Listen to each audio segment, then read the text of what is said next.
Xin chào các bạn. Hôm nay thì có một cái chủ đề cũng hay lắm nhưng đem ra để mổ xẻ thử. Không biết các bạn nghĩ sao về cái việc là tự tin trong cái vấn đề làm kênh. Tại vì mình thấy hiện tại á, là cái việc mà làm một cái kênh ví dụ như là YouTube hay là TikTok hay là Facebook á, là nhu cầu rất là lớn. Nhưng mà để hành động được, để bắt đầu được á, là rất là ít. Tại vì đơn giản là không có tự tin để làm. Thì hôm nay chúng ta sẽ mổ xẻ cái nguyên nhân vì sao chúng ta không có tự tin để làm, hay là tự ti về bản thân là không có dám làm, và làm thế nào để chúng ta có thể khắc phục được cái vấn đề đó. Thì để tìm ra cái giải pháp, mình nghĩ là nó phải tìm cái nguyên nhân trước. Thì theo mình, cái việc mà chúng ta tự ti về bản thân mình nó có hai cái nguyên nhân chính. Nguyên nhân số 1 là việc tự ti về cái bề ngoài. Cái này nhiều lắm, tại vì có những cái nghiên cứu luôn đó là khoảng 70-80% con người là không bao giờ tự tin về cái bề ngoài của mình. Tức là ai cũng tự soi rằng cái xấu của bản thân nó có những cái gì. Ví dụ như mắt không đẹp, tóc không đẹp, răng không đẹp, miệng không đẹp, hay là cái body nó không đẹp, đủ thứ chuyện hết. Và tệ hơn là những người mà từ nhỏ bị kêu bằng gì ta, body shaming, bị chê bai những cái trên người mình nó không tốt là người ta sẽ lại càng tự ti hơn nữa. Thì đó là cái nguyên nhân số 1 cho cái việc là không có tự tin làm một cái kênh. Thì đối với cái nguyên nhân này mình thấy cái cách khắc phục nó không khó. Tại vì việc làm một cái kênh nó đâu có nhất thiết là mình phải quay mình lên đâu các bạn. Mình có thể có rất là nhiều cái cách thể hiện nội dung mà không cần thiết phải xuất hiện. Thì đó là cách thứ nhất nha. Ví dụ như là mình làm những cái hình ảnh, những cái hiệu ứng hình ảnh, những cái chuyển động hoặc là hoạt hình là cũng là một cách. Cách thứ hai là đi quay nhưng mà không cần phải quay mặt, quay cái góc ở phía trước thôi, nó cũng là một cách. Chỉ cần thu âm rồi sau đó làm podcast rồi cho những cái sóng âm nó nhẹ nhẹ như nhảy thì cũng là một cách. Thì cái việc chúng ta không có tự tin về bề ngoài nó có rất là nhiều cách để có thể khắc phục, vẫn có thể làm kênh được. Còn nếu mà vẫn muốn quay mặt xuất hiện để làm thương hiệu cá nhân hay là cái gì đó mà nhiều người vẫn hay muốn thì để khắc phục cái vấn đề tự tin về bề ngoài thì mình đừng có cho người ta để ý về nó. Ví dụ như các bạn làm nội dung gì các bạn để cho khán giả tập trung vào cái đó thôi, người ta sẽ không có để ý những cái vấn đề khác. Giả sử như mình đi làm review đồ ăn đi, thì mình sẽ tập trung mình nói về cái món ăn, mình quay mình một phần thôi, và mình tập trung vào cái việc quay cái món ăn đó nó như thế nào, hấp dẫn như thế nào, rồi không gian quán như thế nào, rồi đường đi nước bước đến đó như thế nào, bãi xe rồi ra sao. Đó là một cái cách mà điều hướng cái sự chú ý của khán giả đi ra cái khác. Khi mà khán giả chú ý vào cái khác thì khán giả sẽ không chú ý vào mình. Chứ bây giờ nếu như mà đã tự ti về bề ngoài rồi mà đi quay còn nói về những cái đó nữa thì khán giả người ta sẽ để ý. Ví dụ nha, các bạn có thấy mình bị hói không? Đó, nếu như mà mình bị hói mà mình tự ti về cái việc mình hói mà mình còn nói là bữa nay các bạn để ý mình có bị rụng thêm tóc hay gì trong đầu mình, nó có hói nhiều hơn hay không, là mình đang làm cho khán giả để ý về cái xấu của mình. Cho nên là cái cách khắc phục thứ hai trong cái việc là tự ti về bản thân, tự ti về bề ngoài là điều hướng cái sự chú ý của khán giả ra cái khác. Đừng có để người ta chú ý vô cái xấu của mình, và lựa những cái chủ đề, những cái nội dung mà nó không có sử dụng cái gọi là cái nhan sắc, cái bề ngoài để mà làm thế mạnh. Thì cũng giống như việc mình thấy mình không đẹp, đúng không? Mình đâu có quay mấy cái video giống như mấy anh nam thần, chỉ cần cười một cái thôi cũng có nhiều lượt xem nha, chỉ cần thở một cái thôi cũng có nhiều lượt xem. Thì nếu như mà mình đã không có cái lợi thế đó thì mình đừng có tập trung vào những cái nội dung mà nó là dùng cái đó. Tập trung những cái nội dung mà dùng cái khác làm lợi thế. Ví dụ như là kiến thức, rồi trải nghiệm, kinh nghiệm, hoặc là những cái phong cảnh, đó là lợi thế. Thì như vậy là đã khắc phục được cái vấn đề thiếu tự tin về bên ngoài. Còn cái nguồn gốc tự tin thứ hai mà mình thấy là thiếu tự tin ở bên trong nó mới nghiêm trọng. Tại vì Thiếu tự tin về bên trong nó sẽ làm cho chúng ta không có toát lên một cái phong cách, một cái phong thái nào đó mà chỉ những người tự tin ở bên trong mới có. Ví dụ như là kiến thức nè, trải nghiệm, kinh nghiệm nè. Cái này thì nếu mà nói về cách khắc phục thì cũng không khó, nhưng mà nó sẽ mất thời gian hơn. Tại vì cái nội lực ở bên trong không phải một ngày một bữa mà nó có thể hình thành được liền. Thì cái việc làm nội dung á, nó có rất là nhiều kiểu làm và nó có rất là nhiều cái chủ đề. Nhưng mà mình sẽ đưa vô hai cái dạng chính thôi, tức là nội dung đến từ bên trong chúng ta, tức là liên quan đến kiến thức, liên quan đến cái kinh nghiệm và trải nghiệm.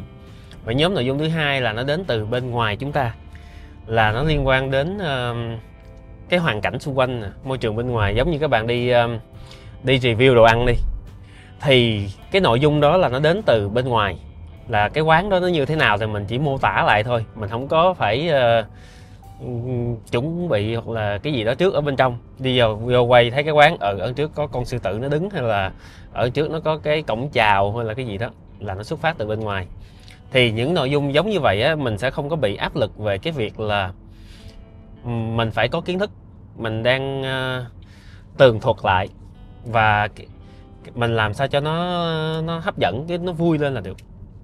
Còn những cái nội dung mà nó mang tính chất có kiến thức á, là những dạng mà nó hơi hàn lâm á, giống như là bác sĩ người ta chia sẻ về cái này cái kia nè, kỹ sư nè, rồi chuyên gia về tài chính, rồi chuyên gia về cổ phiếu hay là gì đó.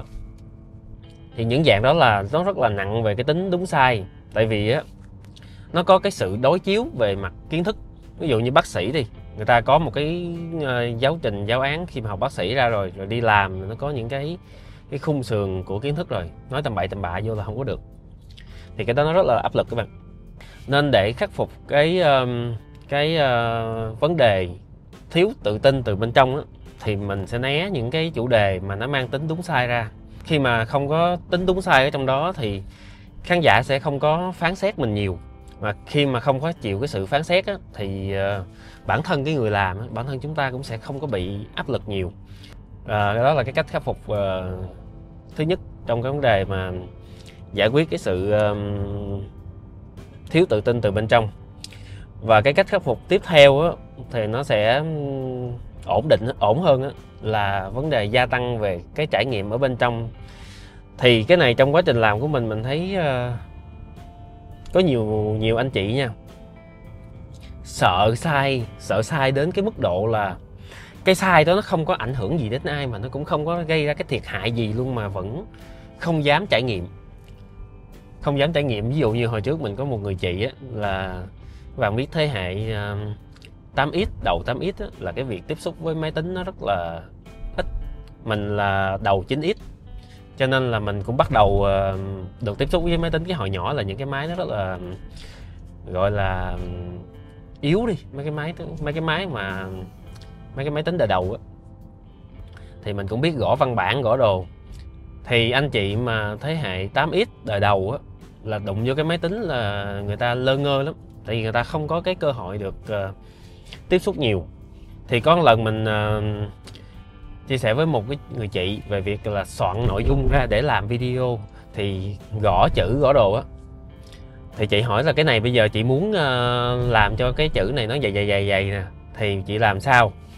Thì mình chỉ xong cái chị làm sao được rồi, cái chị quên, cái chị nói giờ ở cái chỗ nào á. Thì mình có nói với chị như vậy nè, bây giờ chị nhớ giúp em một cái nút thôi, là cái nút Ctrl Z. Ctrl Z là cái nút undo của các bạn trên máy tính á, nhưng mà mình giỡn chị cho dễ nhớ là mình kêu bằng cái nút hối hận. Cái nút hối hận tức là lỡ mình làm sai thì mình bấm cái này, mình hối hận lại, cho làm lại đó. Tức là với những cái sai phạm, những cái sai mà mình được phép hối hận lại luôn, được làm lại luôn, mà chị vẫn không dám làm, chị vẫn kêu mình vô để mà xử lý giùm cái vấn đề đó, thì làm sao những cái sai lớn hơn mà có thể chấp nhận được. Cho nên cái việc mà không sợ sai cho mình cái trải nghiệm làm liều làm bừa để mà gia tăng những cái trải nghiệm, thì từ đó nó mới hình thành được cái kinh nghiệm. Thì có cái kinh nghiệm rồi nó mới có cái nội lực ở bên trong, Cho nên là đừng ngại sai. Những cái sai nào mà nó không vi phạm pháp luật này nha, rồi những cái sai phạm nào mà nó mang tính chất không phải game một mảng á. Game một mảng giống như là bây giờ mình lái xe mà mình lội qua cái lane ngược lại, đụng thử coi nó làm sao á, là những cái sai phạm mà game một mảng á, là không nên. Hoặc là vi phạm pháp luật thì bị này bị kia thì cũng không nên. Nhưng mà những cái sai mà nói thật với các bạn là nó không có phải trả giá một cái gì hết, rồi nó cũng không phải mất mát cái gì hết, nó chỉ mất thời gian thôi, làm lại một cái thôi mà vẫn không dám sai, thì nó sẽ làm cho con người mình nó bị nhút nhát. Đấy. Thì cái việc làm kênh cũng vậy. Bây giờ các bạn làm một cái kênh mà nó không lên, các bạn có mất cái gì không? Đúng, chỉ mất thời gian thôi. Thì cứ trải nghiệm đi. Trong cái video mà đi interview anh Tuấn á, anh Tuấn cũng làm 4-5 kênh rồi, đến cái kênh thứ 5 nó mới lên đó. Cái việc mà làm sai một cái kênh nó sẽ không làm cho chúng ta mất cái gì hết, không có ai bắt chúng ta trong cái việc là làm kênh không lên hết, thì cứ làm bừa đi. Thì chính những cái sai đó, những cái thử nghiệm nhỏ như vậy, nó sẽ hình thành nên cái sự tự tin ở bên trong từ từ. Thì khi chúng ta mà làm một cái kênh nó bắt đầu có kết quả, lên view, lên sub rồi đó, thì chúng ta sẽ cực kỳ tự tin về cái kiến thức và cái nội lực ở bên trong. Và cái quá trình mà tự tin ở bên trong này chắc là nó sẽ mất thời gian cũng nhiều, từ từ nó mới hình thành, cho nên là đừng có gấp, cứ xác định cái tinh thần giống vậy là được. Một cái biểu hiện của việc mà thiếu tự tin ở bên trong nữa là cái việc mà mình nói những cái điều mà mình không có chắc chắn. Tức là vậy các bạn, có những cái mà nó không phải chuyên môn của mình, nó cũng không phải cái trải nghiệm của mình, mà mình thấy cái chủ đề đó nó nhiều lượt xem quá, nó nhiều tiền quá, thì mình làm á, thì mình sẽ không toát lên được cái gọi là cái năng lượng đó đâu. Thật ra là nói những điều không chắc chắn cũng là một cái mà nó khiến mình không có tự tin để mà nói ra. Và còn một cái kiểu nữa là mình nói những điều mà mình biết chắc chắn là nó sai luôn. Tại vì ví dụ như mình biết cái này nó đúng, nhưng mà mình muốn điều hướng theo một cái hướng khác, mình sẽ bẻ lái cái nội dung đó và mình nói những điều nó không thật lòng với chính mình đó, là mình cũng sẽ không tự tin để nói. Thật ra là cái việc mà làm nội dung mà để toát lên cái sự tự tin từ bên trong á, đơn giản là mình sẽ thành thật với bản thân. Cái nội dung nó mang tính chất về mặt quan điểm, về mặt góc nhìn cá nhân á, thì nó sẽ không có đúng có sai, và nó sẽ đúng với người này và không đúng với người khác. Nhưng chí ít là nó phải đúng với chính mình, tức là mình phải thành thật với chính mình trong cái việc mình làm cái nội dung đó, thì mình sẽ có cái tự tin về nó.